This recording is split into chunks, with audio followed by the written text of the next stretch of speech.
अध्यक्ष महोदय, मैं कृषि मंत्रालय की मांगों का समर्थन करती हूँ। इसके साथ ही मैं यह भी कहना चाहती हूँ कि सदन के सदस्यों को बोलने में बहुत कठिनाई होती है। कई माननीय सदस्य 4 बार बोल चुके हैं।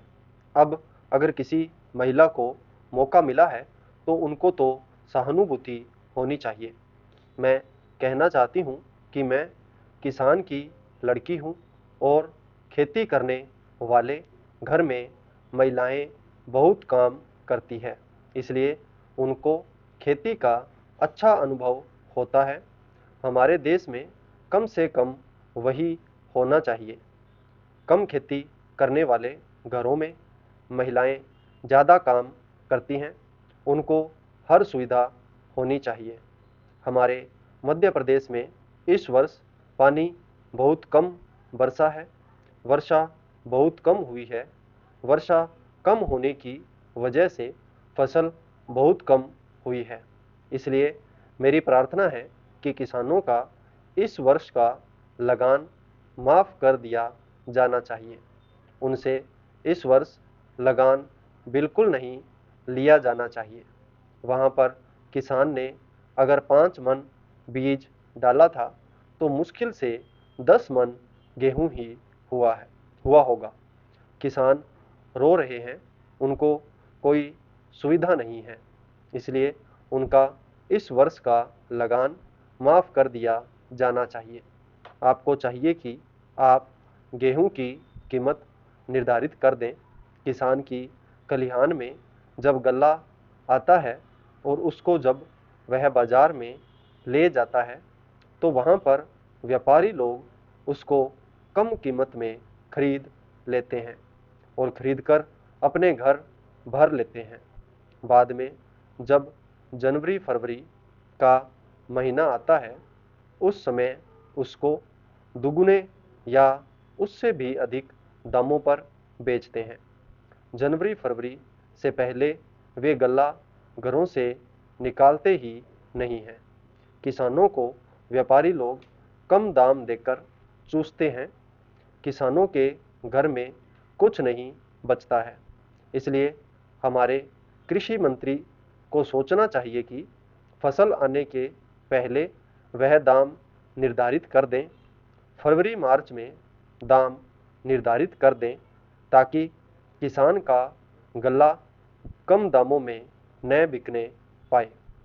अन्न की समस्या आज बहुत नहीं है। आज लोगों को बहुत कष्टों का सामना करना पड़ रहा है क्योंकि सरकार किसानों से संबंधित कार्यों को समय पर नहीं निपटाती है। समय रहते किसान की उन्नति और खेती के सुंदर विकास के संबंध में मैंने बहुत सी बातें की। अध्यक्ष महोदय, राजस्थान में जनता को बड़ी कठिनाई है।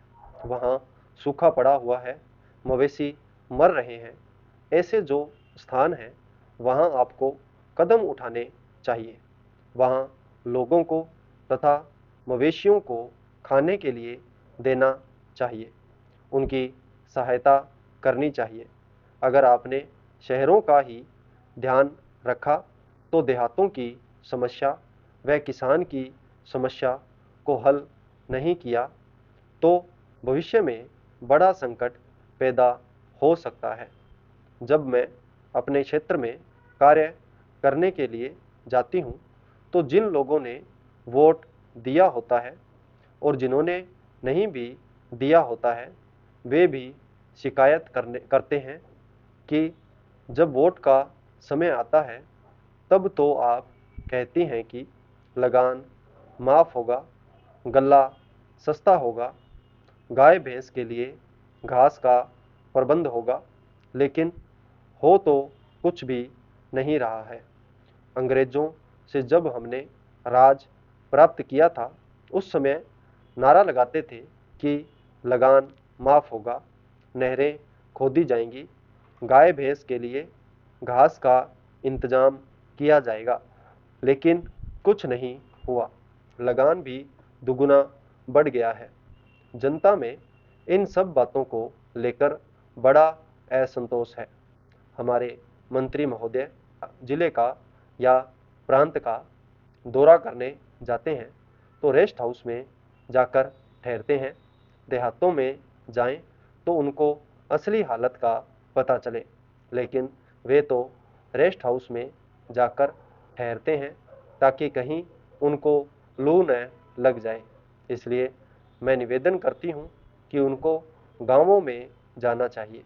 वहाँ जाकर उनको किसान की कठिनाई को समझना चाहिए, उनकी कठिनाई को दूर करना चाहिए।